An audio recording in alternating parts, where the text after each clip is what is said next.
The first reading this morning comes from the second chapter of Genesis. But first, a little background that Paula has prepared for us. This text comes from the Yahweh's creation story, one of two that are intertwined in Genesis. The names for God in this reading are Adonai Elohim. Adonai is a placeholder for the four Hebrew letters Yod, He, Vav, He, which are called the Tetragrammaton, and it is never pronounced as written. It is from the verb to be, so may be translated as the eternal and stresses God's loving kindness. Elohim denotes God as the creator and governor of the universe, emphasizing justice and rulership. It is in a plural form. For these readings, the simple God will be used in place of Adonai Elohim. Grounding will be substituted for man in the first reading. So from the second chapter, then God formed the grounding from the dust of the ground and breathed into the nostrils the breath of life, and the groundings became a living being. And then God planted a garden in Eden in the east, and there God put the grounding whom God had formed. Out of the ground God made to grow every tree that is pleasant to the sight and good for food. The tree of life also in the midst of the garden, and the tree of knowledge of good and evil. Continuing in verses 15, God took the grounding and put the grounding in the Garden of Eden to till it and keep it. And God commanded the grounding, "You may eat freely of every tree in the garden, but of the tree of the knowledge of good and evil you shall not eat, for in the day that you eat of it you shall die." Then God said, "It is not good that the grounding should be solitary, so I will make a helper for a partner." So out of the ground God formed every animal of the field and every bird of the air, and brought them to the grounding to see what the grounding would call them. And whatever the grounding called every living creature, that was its name. The grounding gave names to all cattle, to the birds of the air, and to every animal of the field. But for the grounding he had not found a helper for a partner. So God caused a deep sleep to fall upon the grounding, and the grounding slept. Then God took one of the ribs and closed up its place with flesh, and the rib that God had taken from the grounding of God made into a separate being and brought her to the grounding, now a man. Then the man portion of the grounding said, This at last is bone of my bones and flesh of my flesh. This one shall be called woman, for out of the grounding this one was taken.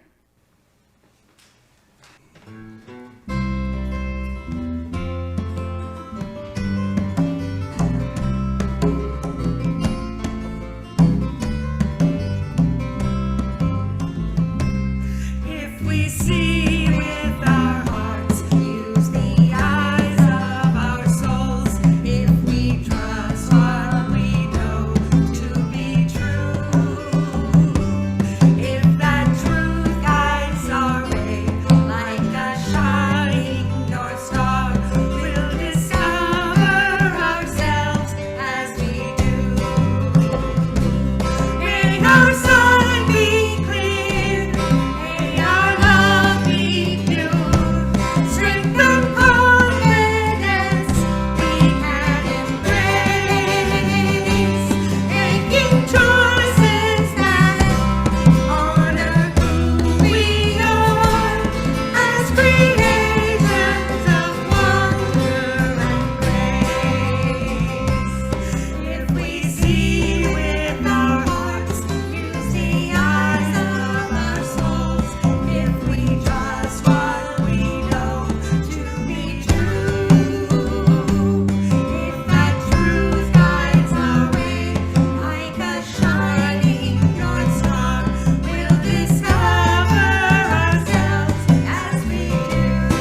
comes from the 3rd chapter of Genesis.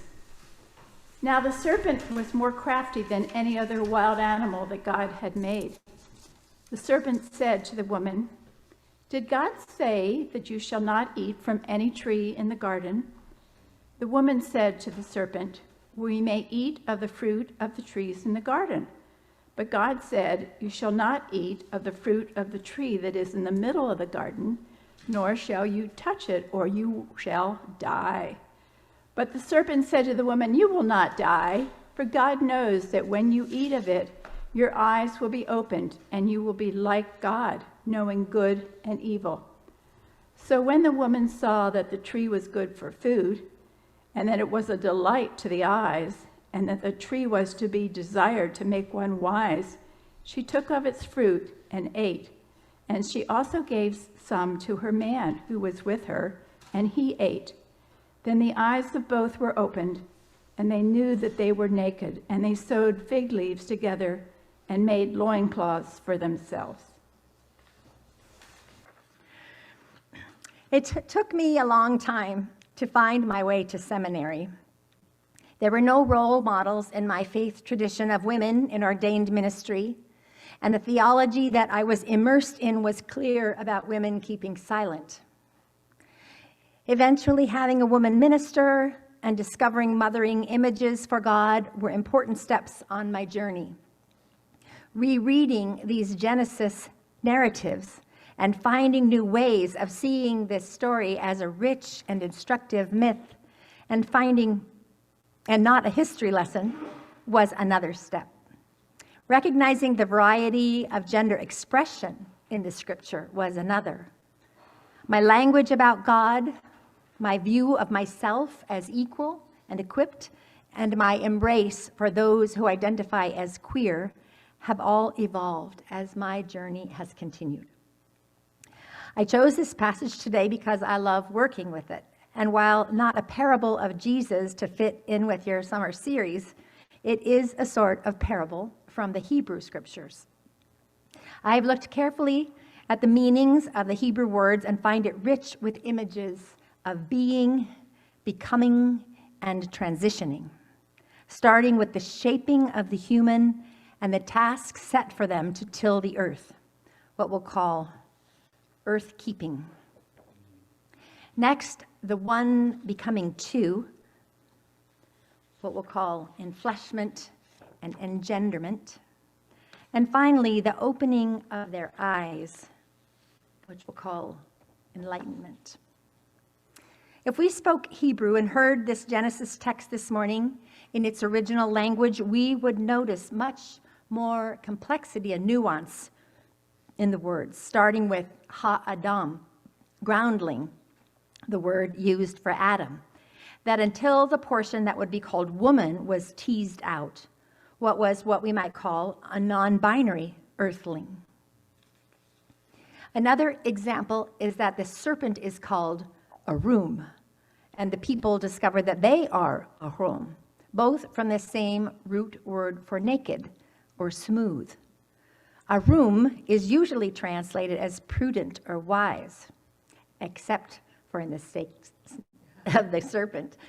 In the case of the serpent, when it has been often translated as crafty, cunning, sneaky, subtle, skilled in deceit.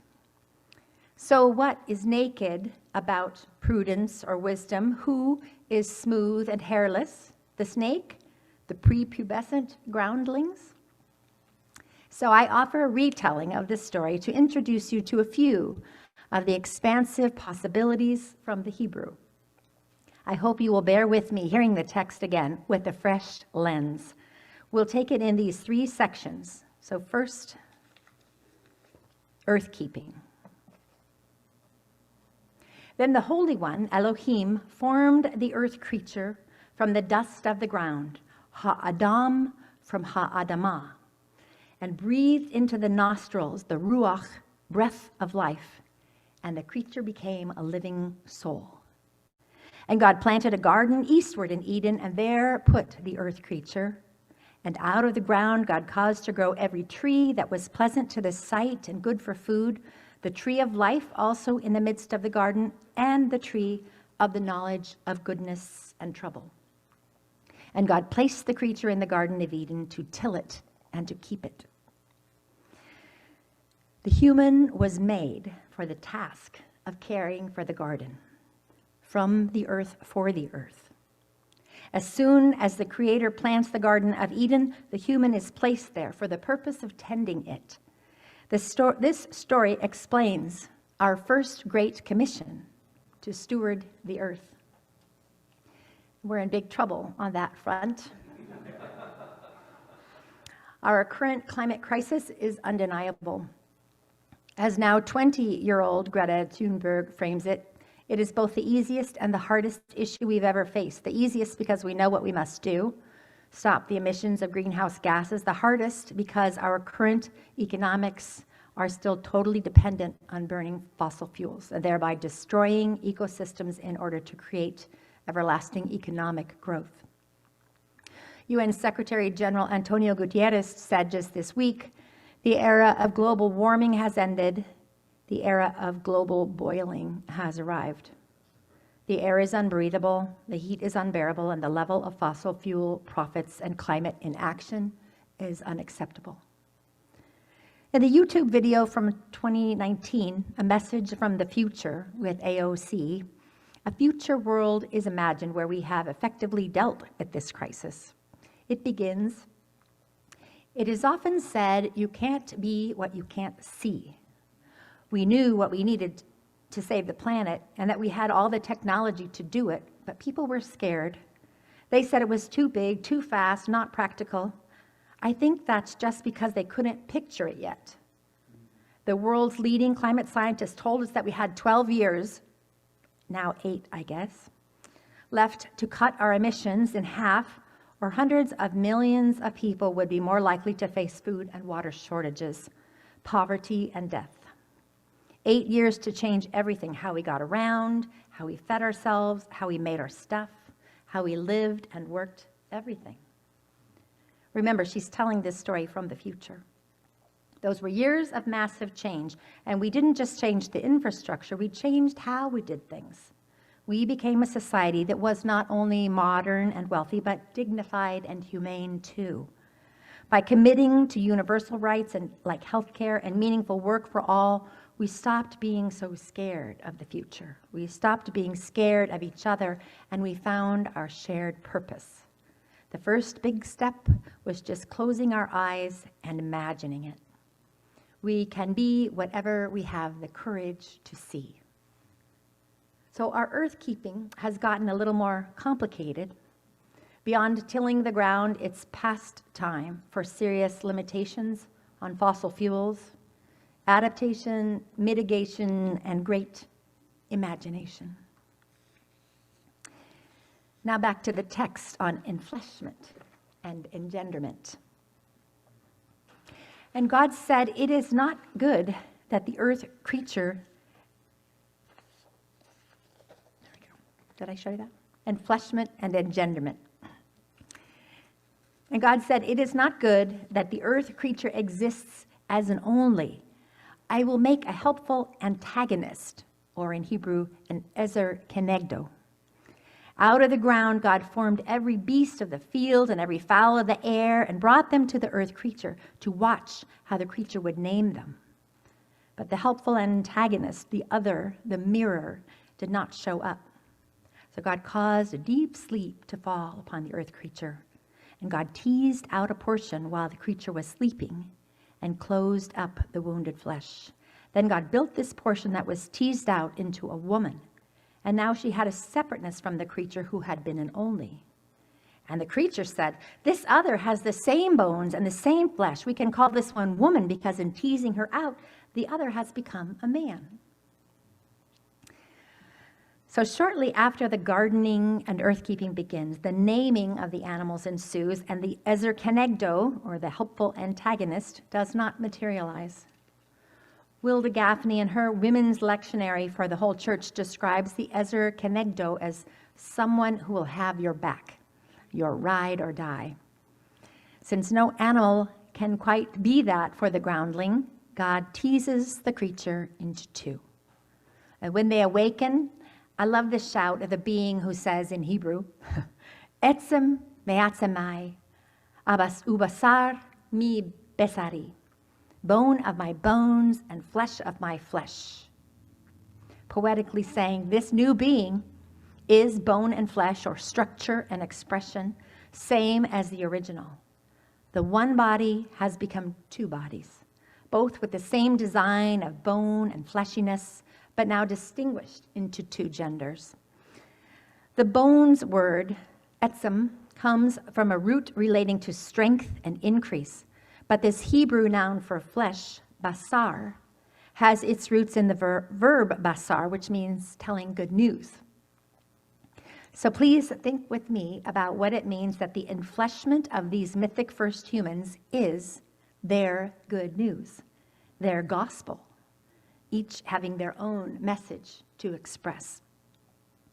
This reading of the text helps us affirm the essential equality of genders, as well as realize the queerness of the original being, not male or female, until the process of differentiation. In the story, it is the metaphorical hands of the Creator that make them into a male and a female. In the womb, it is genes and hormones that cause an embryo to differentiate. In life outside the womb, it is society that exerts influence to gender us.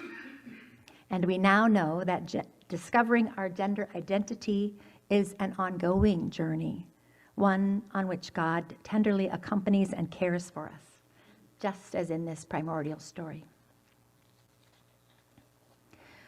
We use the body metaphor a lot in our Christian meaning making. When we celebrate communion, we speak of both sharing Christ's body and being Christ's body.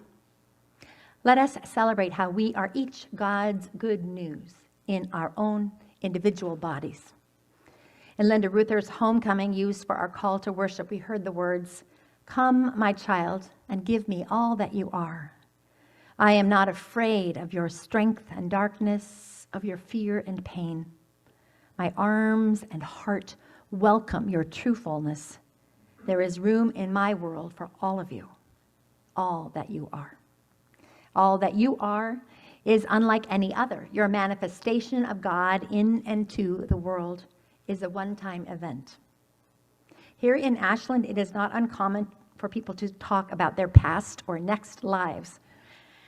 I'm not one who can quite get my head around the idea of reincarnation. That is because I feel so strongly that our individual identity, what we might think of as our authentic soul or self or true nature, develops in a body with a cultural and genetic history, a body with a certain upbringing and socioeconomic class, a body with a specific skin tone, a body with some abilities and lacking others. The particulars of our identities completely impact how we engage with the world around us, how we are treated, and how we develop. These experiences are processed and integrated with the physical tools of our neurobiological equipment. These bodies of ours exist in a particular structural milieu, in our case, in the skeletal structure of a social system, historically and intentionally developed to privilege whiteness, maleness, straightness, ableness. These structural bones keep being challenged to evolve, but we cannot deny our racist history and the attitudes and policies still leading to barbaric border policies, subpar schools in many Black neighborhoods with a school-to-prison pipeline, and the growing threat of white nationalism. I'm grateful for the anti-racist training recently offered through the conference that I had opportunity to participate in. Our trainer, Eric Lackey, reminded us how offensive it can be to people of color when we say we are colorblind. The color of a person's skin is critical to who they are and how they navigate the world. It is essential to identity. I hope we will mobilize the courage to ask and listen to the stories of those whose experiences differ from our own. It is still a mystery what actually happens when our bodies stop taking in breath, what the biblical writers called ruach, or spirit. The promise of our faith tradition is that when we die, we will go to be with God from whence we came.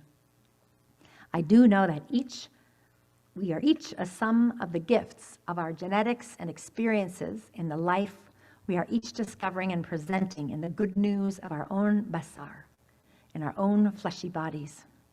Blessings on each of our unique and beautiful bodies, our particular manifestation of God's message, and blessings on our efforts to stand for equity and justice for all bodies. Now we'll look at the eyes open or enlightenment part of the text, going back to the story again. Now the serpent, Hanahash, was more wise than any beast of the field which God had made. And the serpent said to the woman, "Has God said you are not to eat of all the trees of the garden?" And she said, "We may eat of the fruit of the trees of the garden, but of the fruit of the tree that is in the middle of the garden, God said, if you eat it or touch it, you will die." The serpent said, "You won't really die. God knows, in fact, that the day you eat of it, your eyes will be opened, and you will be like God, understanding goodness and trouble." She discerned that the tree was good for food and pleasant to the sight, and it was a desirable tree for making one wise. Fully informed, she decided to take the risk, whatever the consequences. She picked the fruit, ate it, and offered some to the man, and he ate it too. Together, their eyes were opened, and they became enlightened as they moved into a new understanding of their nakedness and vulnerability. To ritualize their experience, they sewed fig leaves together and fashioned for themselves sacred, festive coverings, and they danced together in circles of wonder and celebration. So clearly, I subscribe to an alternative reading of the woman's choice to eat the fruit. I see her as one who, after her conversation with the prudent serpent, discerned that the tree was good, pleasant, and desirable for making one wise. She decided to take the risk of eating it and discover the consequences. She picked the fruit, ate it, offered some to Adam. He ate it too. I think Cain killing Abel out of jealousy is good material for an explanation of primordial sin. But I think the woman eating the fruit in order to have her eyes opened was an act of courage. We would often rather maintain our homeostasis and comfort and not really have our eyes opened, either to what is real or to what is possible. Appreciating and fully living in the present moment is important spiritual practice, and taking stock of what is and imagining the future is what helps us create it together. The woman was thinking beyond her present moment to risk evolving into what would become a more complex existence, one that ultimately came to include more work, travel, sex, pain, children, loss, more children, and an ongoing relationship with the Creator. You may still be wondering, what of the blaming of the woman and the leaving from the garden? So here's a little more of that, of the text. "And they heard the sound of God moving about in the garden, in the breath, the ruach of the day. The man and woman huddled themselves lovingly together, bonded in each other's bosom of embrace, in the face of God, in the middle of the trees of the garden. And God called to the creatures, 'Ayecha, where are you?' And the man said, 'I listened to your voice in the garden, and I was in fear and reverence, because now I realize how vulnerably naked I am, and I hid, huddled, coupled, partnered with the woman, as we have become bound together in a most mysterious way.' And God said, 'Who enlightened you about your naked vulnerability? Who was your Ezer Kenegdo?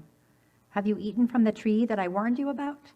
And the man said, 'The woman that you gave to be with me, she gave to me of the tree, and yes, I ate.' God said to the woman, 'What is this you have accomplished?' And the woman said, 'I'm indebted to the serpent who initiated me. Hanahash Ishiani, and yes, I ate.' So God told the earth creatures what life would be like outside the womb of the garden, what it would mean to bear and care for children, how humans would be prone to war and domination, that they were of dust and would return to dust, and that their relationship to the serpent would become fraught. Now Adam called the woman Hava, which we translate as Eve, because she was the mother of all who live. God made coverings of skins as clothing for them. Behold, because the human being is one and understands goodness and trouble like God, he and she can no longer stretch out their hands and pick from the tree of life and eat of it and live forever. What the serpent had predicted had come true. So God sent the humans forth from the Garden of Eden to till the earth from which they had come. The words for this going forth, garash and shalach, are the same two words used in Exodus to foretell the deliverance of the Israelites from Egypt. Humanity, therefore, was likewise delivered out of Eden, and God placed cherubs and an enchanted turning sword before the Garden of Eden to keep the way of the tree of life. In this mythic origin story of creation and relationship and the courage to have eyes that are open to both goodness and trouble, to eat and share the fruit is an active choice, and new awareness brings about change. They wouldn't be eating anymore from that tree which defied mortality. Neither do we. We transition into what is next. But the earthlings are still cared for by God, and they go on to reproduce and find meaningful work. They are delivered from their isolated existence into the world of all their relations, with courage to face clearly what is good and what is troubling. May we continue the work to care for our earth, to grow in the unique expressions of ourselves and the radical welcome of our faith community, and may our eyes be wide open, even woke.